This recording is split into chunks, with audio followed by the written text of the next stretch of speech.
J'aimerais te parler dans ce podcast d'une astuce qui m'a beaucoup servi, qui me sert encore au quotidien pour la communication auprès des conductrices et des conducteurs. Il s'agit d'un fichier, si tu veux, audio que je communique par le biais d'un SMS, donc ce qu'on appelle un message vocal, et que je trouve vraiment pratique dans le transport, en tout cas dans le domaine du transport en commun.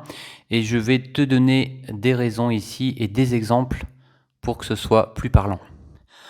Alors pour commencer, cette anecdote, je me rappelle il y a quelques années, il s'agit d'un conducteur qui m'envoie un message vocal par le biais d'un SMS, si tu veux.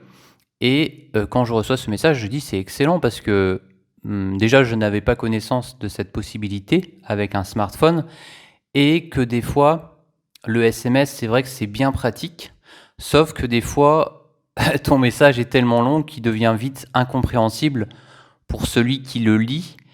Et autre avantage, je trouve aussi du message audio, c'est que quand tu es sur la route, par exemple, donc tu vas faire la ligne régulière, alors je mets à la place du conducteur, et tu reçois un message vocal, tu vas t'arrêter à un arrêt pour déposer par exemple des passagers.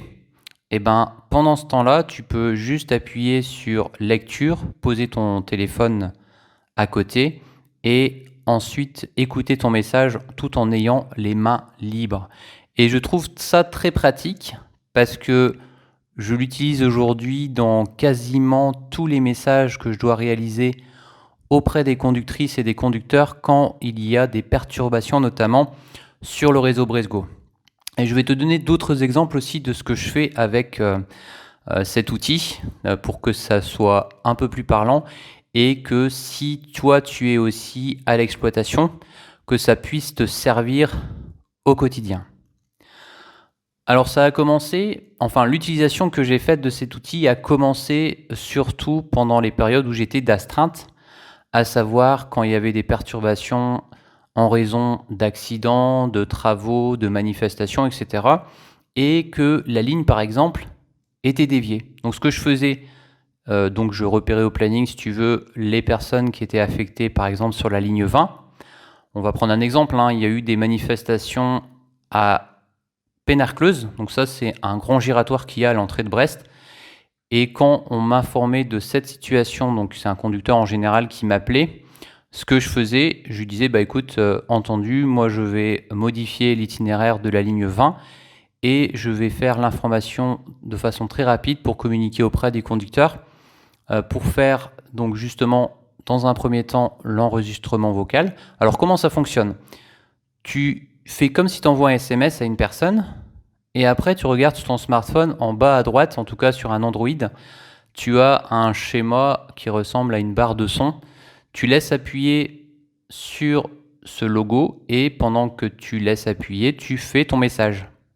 Et une fois que tu as terminé ton message, tu lâches parce qu'il faut vraiment laisser appuyer sur ce bouton pendant toute ta conversation. Et une fois que tu as terminé, tu lâches. Et donc là, ça va créer un fichier audio. Et tu appuies ensuite, ce que j'ai l'habitude de faire, sur lecture pour le réécouter, pour voir si ton message est compréhensible. Et ce que je fais, tu vois, comme je suis en train de faire en ce moment sur ce podcast, c'est que je fais volontairement des blancs. Parce que j'en avais parlé dans une vidéo, je crois, ou un autre podcast. La communication, elle se fait de façon plus percutante, plus pertinente, quand ton message, déjà, il est pas trop rapide, en tout cas, quand tu as des blancs pour laisser à ton auditeur comprendre, en fait, qu'il comprenne le message que tu veux lui délivrer.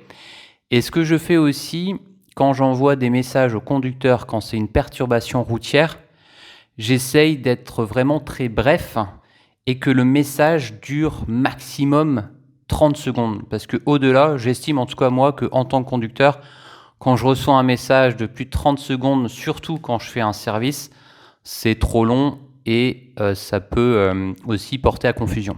Donc je vais te donner un exemple justement sur cette fameuse situation. Pénarcleuse est barrée à cause de manifestants. Donc ce que je fais, c'est que je repère au planning les personnes concernées. Ensuite, je prépare le SMS. J'envoie d'abord à un seul conducteur. Je laisse appuyer sur le logo du son. Donc quand j'envoie un SMS, je fais mon message. Par exemple, attention, en ce moment sur Brest-Pénarcleuse, il y a des manifestants. Donc la ligne 20 est déviée. On passe en ce moment par la Vallée Verte pour récupérer ensuite Lambézélec et pour desservir les arrêts Blum, Kérichen-Lycée jusqu'à la gare. Et ça jusqu'à la fin de journée, tu vois. C'est un message assez clair, assez bref. Et une fois que j'ai envoyé ça à un premier conducteur, ce que je fais, hop, je récupère le message que j'ai envoyé à ce conducteur et hop, je transfère à toutes les personnes concernées. L'idée, c'est clair, c'est pas d'envoyer ça à tous les conducteurs de l'entreprise, parce que ça n'a pas d'intérêt. Il y a des conducteurs qui sont en convoyage, il y a des conducteurs qui sont en voyage, il y a des conducteurs qui sont en occasionnel, ou des conducteurs tout simplement qui sont soit en repos, soit en congé. L'idée, c'est vraiment d'envoyer aussi ce message de façon ciblée à toutes les personnes concernées. Donc c'est pour ça qu'avant, c'est important de vérifier au planning qui sont les personnes concernées. Et un des avantages aussi que j'apprécie beaucoup avec cet audio, c'est comme le SMS, c'est que si tu te dis « mince, qu'est-ce qu'il m'a dit déjà ?» C'est ça la différence avec un appel. Si j'appelle, alors déjà le conducteur il est sur la route, donc il ne va pas forcément te répondre, ce qui est logique. Et d'autre part, si tu l'appelles, donc tu lui délivres ton message, tu lui dis par exemple « t'as bien compris ?» Donc il va te dire « oui, oui, c'est bon », tu vas raccrocher, et puis au final il va se dire « mince, qu'est-ce qu'il m'a dit déjà ?» Ou « jusqu'à quand c'est déjà ?» Tu vois, il va se poser des questions.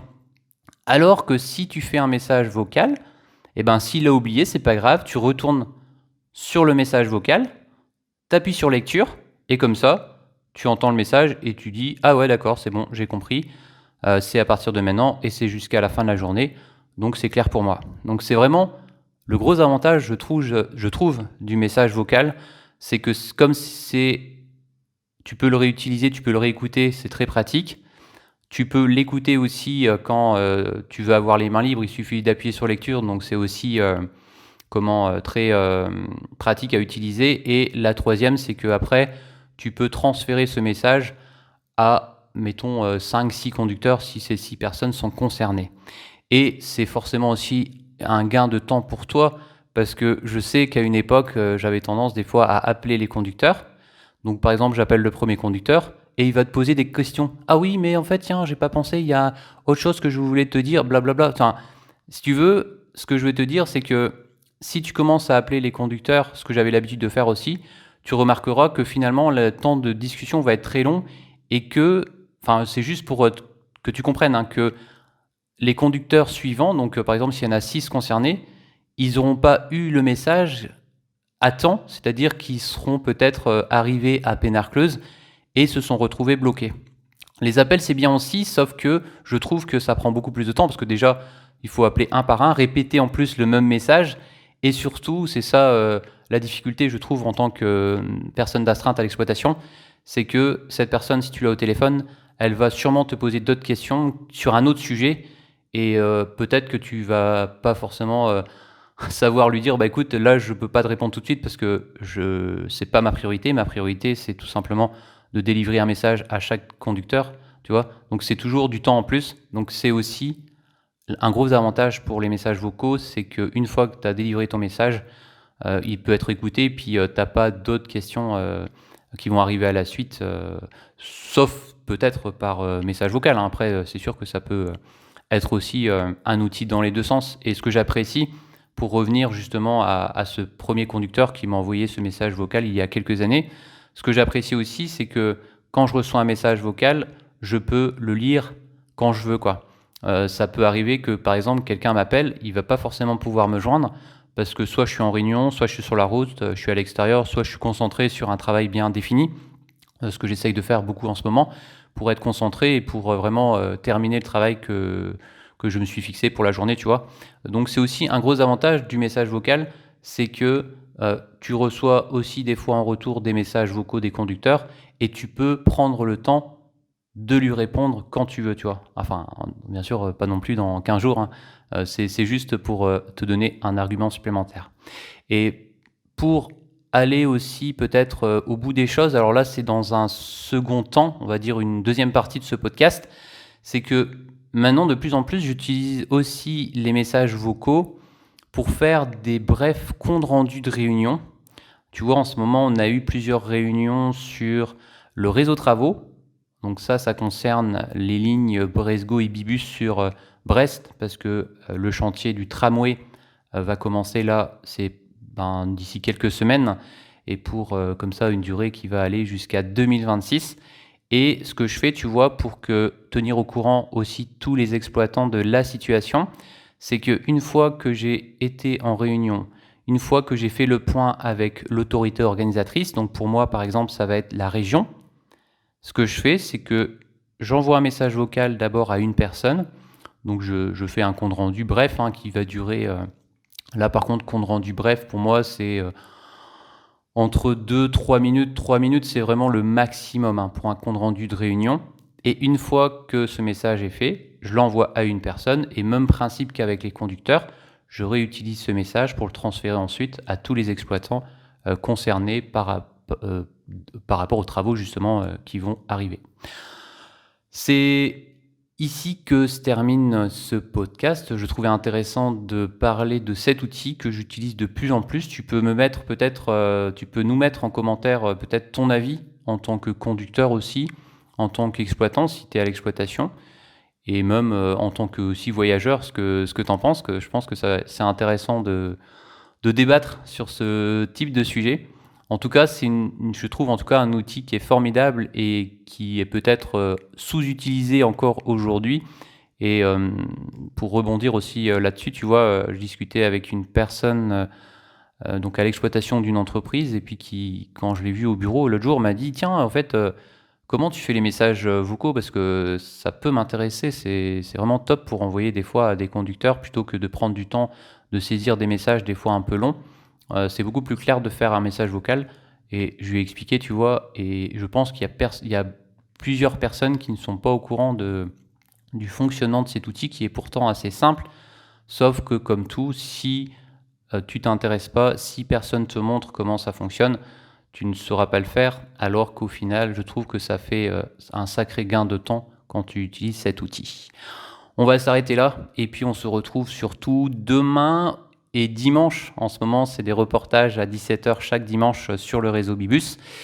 Et puis, on se retrouve aussi demain pour un podcast ou une vidéo, et même ce soir aussi d'ailleurs à 17h pour une autre vidéo, cette fois-ci en tant que conducteur sur la ligne 15 du réseau Bibus. Allez, Kenavo!